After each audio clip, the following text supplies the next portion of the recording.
Atención, atención, un saludo, Orián Brito les saluda. Hoy hay noticias de última hora con la Corte Suprema y la ciudadanía, el derecho a ciudadanía por nacimiento ha tomado unas decisiones esta tarde. Vamos a conversar con el abogado de inmigración Antonio Ramos sobre el alcance de esta decisión. Antes de iniciar, quiero felicitar a todos mis colegas. Hoy en Venezuela se celebra el Día del Periodista, una profesión hermosa, difícil en este momento, particularmente en Venezuela. Solidario con todos y ojalá cada uno pueda ejercer su carrera porque al final esto es pasión y por eso estamos aquí para informar que eso es nuestra formación principal y tratar de brindar a nuestra audiencia el mejor contenido. Así que felicidades a todos. Gracias, Antonio, por estar con nosotros. Y bueno, leo brevemente para ya ir en profundidad con el alcance de esta decisión. La Corte Suprema decidió este viernes alinearse con la petición del presidente Trump de levantar los bloqueos en tribunales menores al intento de limitar la ciudadanía por derecho de nacimiento. Un fallo que otorga una victoria para el presidente y que podría repercutir en decenas de demandas contra las políticas del republicano. Esto lo leo de la agencia EFE. Con una mayoría conservadora 6-3, la decisión no se refiere a los méritos del decreto en sí, que busca restringir el derecho automático de ciudadanía estadounidense establecido por la Constitución y negarlo a hijos de padres de indocumentados o con visados temporales. En su lugar, el fallo se limita a la jurisdicción de los juzgados menores y la legalidad en sus decisiones de bloquear a nivel nacional una orden ejecutiva. Para entrar en materia, Antonio, ¿qué significa esta decisión y por qué Trump clama una victoria? Lo veíamos en una rueda de prensa hace minutos tras conocer esta decisión. Ok, muy importante. Esta decisión se refiere a cosas que tienen que ver con el derecho de la ciudadanía. Esta decisión no está hablando directamente de la prohibición del derecho de la ciudadanía. Esta decisión, en relación con la orden del presidente Trump de restringir la ciudadanía en los Estados Unidos, algunos jueces federales han hecho unos amparos, unas injunctions, como se llama en inglés, Ujú. previendo que eso entre en vigencia en los Estados Unidos. Y la Corte Suprema hoy hizo una referencia que esos jueces federales de un estado en particular o de una parte del estado, porque en Florida tenemos jueces federales del estado, de la parte norte del estado, tenemos jueces federales de la parte media del estado y jueces federales de la parte sur del estado, Ujú. pero son jueces federales del estado de la Florida. Lo que quisiera decir es que los jueces federales no pueden tener una jurisdicción completa sobre los Estados Unidos. Ok.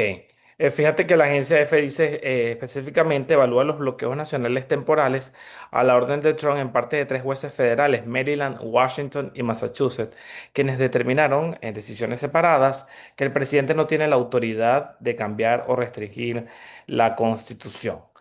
Es decir, que limitar esta jurisdicción de los estados menores, ¿qué poder le daría a Trump ahora? No, esto es lo que, porque no es Trump o algo, esto se refiere a Ujú. que había una cosa que se llama equitable authority, ¿ok? Ujú. Y prohíbe que esa autoridad equitable, que los jueces puedan estar haciendo órdenes universales o a nivel nacional, Mm. cuando muchas veces el reclamante es una persona de ese estado por algo que está pasando en ese estado. Ok. Es decir, Entonces, que han cada habido. jurisdicción es autónoma. Exacto. Y han habido estados que hicieron que la orden de prohibir la ciudadanía no puede entrar en vigencia, tienen una injunction, tienen un amparo, y estos estados habían hecho órdenes que permitían que se frenara esta orden en todos los Estados Unidos, y al parecer estos jueces pueden hacer este tipo de decisiones en el estado federal donde ellos se encuentran en ese momento. Podemos decir entonces que se puede existir la posibilidad de que en algunos estados esta orden del presidente sea aplicable. Eso exactamente es lo que se podría decir. Ok, Hay estados que, ok. ahorita estoy buscando cuál fue el estado porque todo esto es bien reciente, Sí, que sí, el acaba de juez salir. había hecho un amparo a nivel nacional, y esto está restringiendo que ese juez no puede hacer un amparo a nivel nacional. Claro, es importante. Fíjate que para las personas que se están conectando, les agradezco que se suscriban, que formen parte de esta comunidad. Es una noticia en desarrollo y que desde la llegada del poder del presidente Trump en enero de 2020 le hacía referencia a este hecho de la ciudadanía por nacimiento que está en la Constitución. Sin embargo, hay que recordar que hay algunos países que tienen esta política, ¿no? Que aunque nazcas allí, si tus padres no tienen esa nacionalidad, no la puedes adquirir. Y es lo que asumo busca el gobierno con esta medida. Muchas personas me comentan a través del canal, Antonio, que si tras conocer este caso, personas que no tienen estatus migratorio y tienen un embarazo en este momento, me preguntan que si lo recomendable sería mudarse a un estado que no aplique esta jurisdicción, esta legislación, en todo caso, esta orden ejecutiva. Claro, bueno, ahorita al parecer yo estaba revisando qué estados tienen bloqueados las órdenes ejecutivas y son Washington, Maryland, Massachusetts y New Hampshire. Esos cuatro estados ya habían demandas federales que están tratando de bloquear esta ley. Si estamos hablando de que una persona, estando en los Estados Unidos, que tiene el derecho de vivir en cualquier estado que pueda escoger después de que está aquí, quiere ir a vivir en alguno de esos estados por el motivo que sea o por tener sus hijos ahí, quizás ahí en este momento está bloqueado esta ley del presidente Trump. Claro, esto hay que recordar para poner en contexto a nuestra audiencia, es la enmienda 14 de la ciudadanía por nacimiento, que es un derecho y se ratificó en esta enmienda, se estableció así. eh, y bueno, en este momento esto estaría prácticamente en el debate tras la decisión del presidente Donald Trump. ¿Tú crees que vamos a ver más batallas respecto a este tema en las Cortes? Y también te pregunto si la Corte Suprema podría tomar una decisión mucho más trascendental en este tema en los próximos meses. Sí, ahorita van a venir otras decisiones de la Corte Suprema. Es posible que hayan retos en la Corte Suprema de si el presidente puede evitar la ciudadanía o no. En este momento todavía no ha llegado a esa instancia. Hay cortes que están diciendo que el presidente no puede, otras cortes no se han sumado a eso. Son 22 estados que no se han sumado a eso y son 4 estados que ya los jueces hicieron bloqueo a la ley de la ciudadanía. Para ponerlo en simple, por ejemplo, antes de empezar, se me olvidaba. Ujú. Felicitaciones en tu día, El Orián. día del periodismo, sí, no te preocupes, Antonio. Igual Felicitaciones en también tu para día ti, y porque tú eres felicitaciones, abogado venezolano y los abogados venezolanos también celebraron su día hace unos días. y Y felicitaciones a aunque todos los sabemos que es periodistas. difícil celebrar, porque el contexto no es, yo creo que el hecho que uno pueda ejercer su carrera, aprovecho hago este paréntesis, pues es una bendición. Todo esto es pasión, igual para ti. Fíjate, Antonio está a pasos de la corte y él, aunque no esté en esa oficina, él me llama y me comenta, está pasando esto y se mortifica de una manera que admiro muchísimo y te lo digo personalmente, ex públicamente además, porque, oye, qué bien que un abogado tenga esa sensibilidad de ver que el caso que está pasando a pasos de tu oficina te mueva y a ti te pasa. Claro. Bueno, en el último vez que hice un video contigo, vieron como 500 comentarios metiéndose conmigo, pero si la gente le gusta meterse conmigo, dele con todo. No, no, es que al final cada quien tiene su estilo y lo importante es que hay gente que... Nada. La idea de esto, Antonio, es que la gente tenga la información y sobre todo porque todo está cambiando tan vertiginosamente. Ahorita hablamos de un tema y es más, para que ustedes tengan una idea, comenzamos hablando de la decisión de la Corte Suprema, pero hace tan solo unos segundos el gobierno de la administración Trump acaba de poner fin al estatus de protección temporal para unos 500.000 haitianos que muchos de ellos estaban amparados con esta decisión. Ahora, ¿tú crees que ellos pudieran tener también, como los venezolanos, una batalla judicial para intentar contener esta protección que tanto les ha permitido desarrollarse aquí en el país? Orián, me pones en problema porque si antes me hicieron 500 comentarios con lo que voy a decir, hoy me dan 1000. Adelante, la Pero sinceridad ante todo. claro, pero a veces mucha gente siente que es que yo estoy tratando de ser pesado con ellos y yo a veces estoy tratando de transmitir lo que está pasando ahorita con las leyes de inmigración, el nuevo orden. Yo soy el mensajero. Entonces, básicamente, al igual que el parol de nosotros los venezolanos, de los haitianos, de los nicaragüenses y de los cubanos, el parol se ofreció para una entrada a los Estados Unidos por 2 años. No tenía opción de ser renovado, ni el de Haití ni el de Venezuela. Hay muchas personas que están reclamando que el presidente Trump debería de hacer el parol y algo, pero el parol es algo que es por una orden ejecutiva.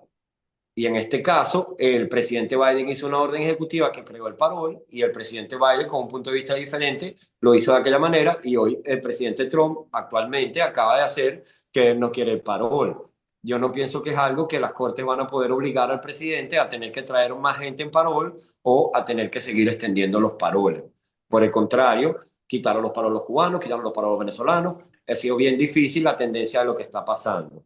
Mi consejo para todas las personas de Nicaragua, Cuba, Venezuela. Haití y Venezuela, si vinieron en parol, y lo he dicho en tu canal, lo he dicho mucho, era como una opción de haber tenido una visa por 2 años. Porque este canal que lo ve mucho en Venezuela, aquí están llorando que le dieron un parol por 2 años, no le dan todo lo que quiere, y el que está en Venezuela está diciendo, oye, si me hubieran dado el parol, me voy para allá a buscar un trabajo, a buscar otra opción. ¿Entiendes? Entonces, es una perspectiva. Entonces, las personas que ya están aquí tienen que ver de dónde vienen, tienen que ver lo que ya han adelantado y tratar de moverlo hacia adelante, no de que como estaban esperando una cosa que no existe, se van a trancar en el aparato. Entonces, para decirlo en venezolano, las personas que tienen parol debieron haber pedido el asilo antes de un año y si no ha pedido el asilo antes de un año porque tenía el TPS, es una excusa. Pero el que no haya pedido el asilo y tiene parol, meta su asilo ayer si usted tiene miedo de volver a su país. Ujú. Quiero preguntarte también, tú me decías en estos días que estabas muy full con el tema de los detenidos, que has visitado a varios de tus clientes. Quiero que me cuentes cómo está la situación de las detenciones en los centros aquí en el sur de la Florida y también el tema en las cortes, porque estás, repito, a tan solo pasos de la Corte de Inmigración en el downtown de Miami. Tengo entendido información que me ha llegado por otras vías que están llamando a muchísimas personas para sus entrevistas de asilo. Conozco algunos casos de personas del año 2010 que en una semana los llamaron para que fueran a la cita y me comentaban que las oficinas están repletas, o sea, están trabajando al 100%. Mira, vamos a empezar por los asilos porque yo sé que mis hermanos venezolanos quieren oír de esto. Sí, Esta semana yo había estado viendo la oficina de asilo recientemente porque han llamado casos que tenían más de una década que se habían hecho y no los habían llamado. increíble, ajá. Yo había estado llevando documentos y el martes, perdón, fui y había gente desde las 5:30 de la mañana, me Madre dijo el mía. oficial, para llevar documentos. Cuando los documentos se podían despegar de la una, no pudieron aceptar a todo el mundo que llevó los documentos ese día porque eran muchas personas y tratando de cambiar las entrevistas. He escuchado muchas personas venezolanas que cuando los llaman 10 años o más, o mucho más de 5 años después de su entrevista, lo ven como la oportunidad de la residencia. Me llamaron la semana que viene, vamos, que ya es la residencia, tenía mucho tiempo esperando. Y no están leyendo la habitación, read the room. No están viendo los problemas que están pasando con los venezolanos. No están viendo los problemas de inmigración y están pensando que les llegó como una bendición absoluta de que vayan a buscar el asilo. Mm. Mi recomendación para cualquier persona que hizo el asilo hace más de 5 años y recibió la entrevista, haga una reagendada de la entrevista, cambie la fecha, pida una continuidad y prepare bien su caso, prepare bien su interrogatorio. ¿Cómo se gana un asilo? Imagínese que es una tesis y que usted tiene que presentar la tesis con un abogado. El abogado vendría siendo como el tutor de su tesis y va a casa del profesor, que sería el oficial de inmigración o el juez, a presentar la tesis de su asilo.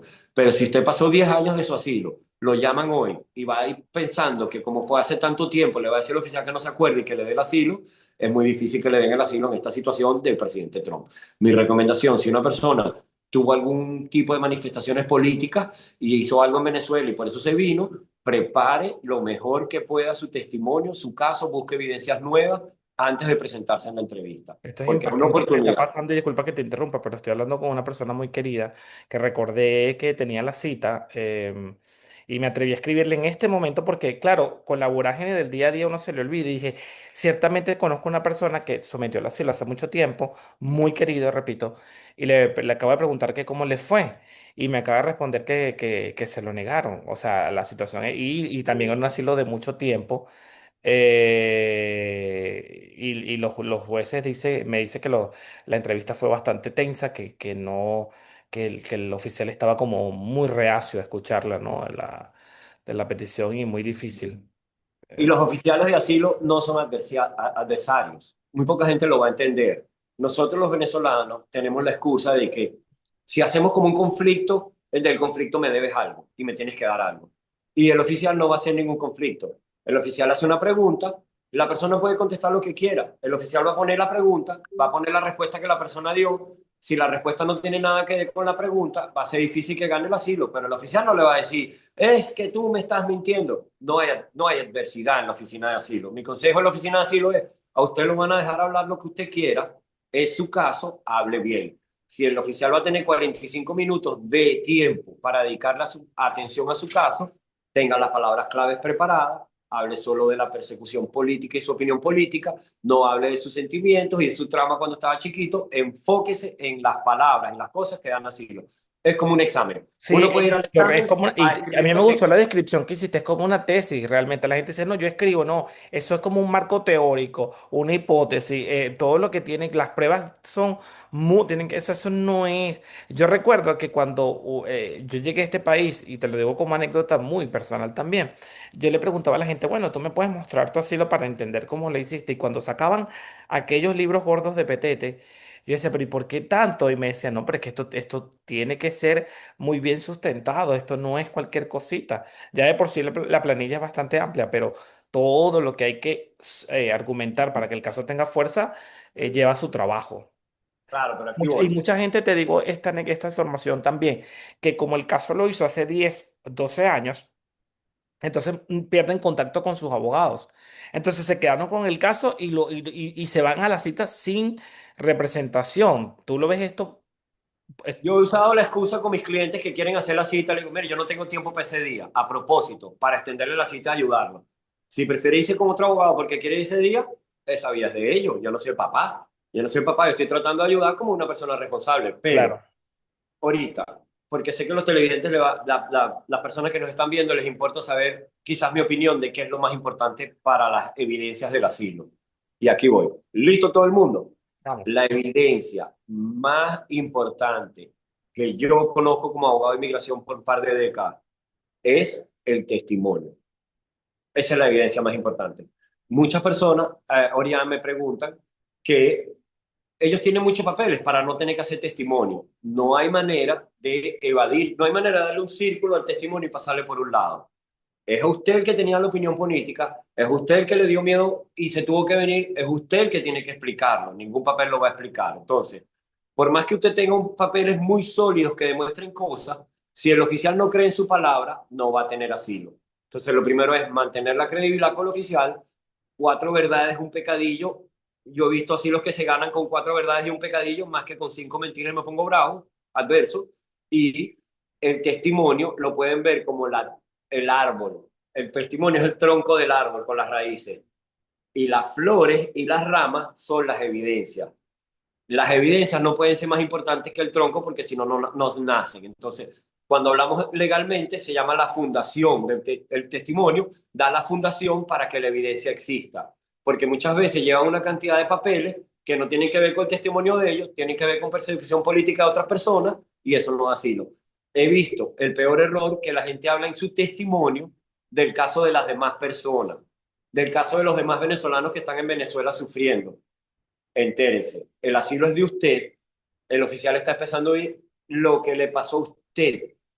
Si usted vaya a pedir asilo por los otros venezolanos o por las otras personas que están aquí pidiendo asilo, con gusto hable de ellos. Pero si ese día es la entrevista suya, tiene que enfocarse en hablar de su caso, del miedo que tiene usted, no de los demás. Antonio, me encanta todo lo que acabas de describir. Yo le pido a las personas, y sobre todo después de esta noticia que acabo de recibir en este momento y que me afecta, porque es una persona que aprecio, que es colega periodista, wow, me quedé prácticamente sin palabras. Voy a tratar de comunicarme con Claro, pero mira, él. Iván, Orián, perdón, aquí hay cosas que la gente no entiende. Quizás el estándar está un poquito cambiado. Pero hay gente que con un poquitico de opinión política, un poquitico de manifestación y un poquitico de persecución han ganado un asilo. ¿Ok? Hay gente que en vez de usar el poquitico que tuvieron de marchas y cosas, quieren hacer una película que no existió y cambian los hechos. Y eso es muy malo, porque los hechos son los hechos. El miedo es libre. Y la primera parte del asilo se habla de los hechos y la segunda parte del miedo. En el miedo, el oficial es imposible que le diga a usted que no tiene miedo de volver a Venezuela. Muy difícil. Pero si se caen los hechos diciendo mentiras, se le va a dar la credibilidad y es muy difícil que el oficial le dé algo después que le está mintiendo. Claro. Fíjate, Antonio, yo te voy a proponer que la semana que viene voy a tratar de ir a tu oficina y me gustaría sentarme para que ser un poco de teoría, aunque cada historia es muy particular, pero ser un poco instructivo en cómo usted presenta ese caso, cómo se llena esa planilla, cómo se sustenta, y para brindar un poco de información a la gente y que logre con éxito, sobre todo a quienes realmente sufren esa persecución y están aquí por ella, logren conquistar su asilo, porque al final en este momento es la única herramienta viable. Todo lo demás se está cambiando minuto a minuto, todo es temporal, Paroles también es temporal, entonces hay que buscar una vía si usted no tiene un sponsor, si usted no sacó una visa de estudiante, si usted no tiene alguien, una petición familiar o se enamoró de alguien, pues lamentablemente es el camino que hay, ¿no? Entonces me gustaría que lo hiciéramos allá en tu oficina para que la gente sepa un poco cómo prepararse y que sepa que puede contar contigo en caso de que esté en un proceso de este tipo. Orián, me encantaría y propongo hacerlo de una especie de instructivo cómo ganar un asilo. Nosotros hicimos algo de esto en el 2022, en enero del Sí, cuando 2022, cuando comencé. Biden y los cambios.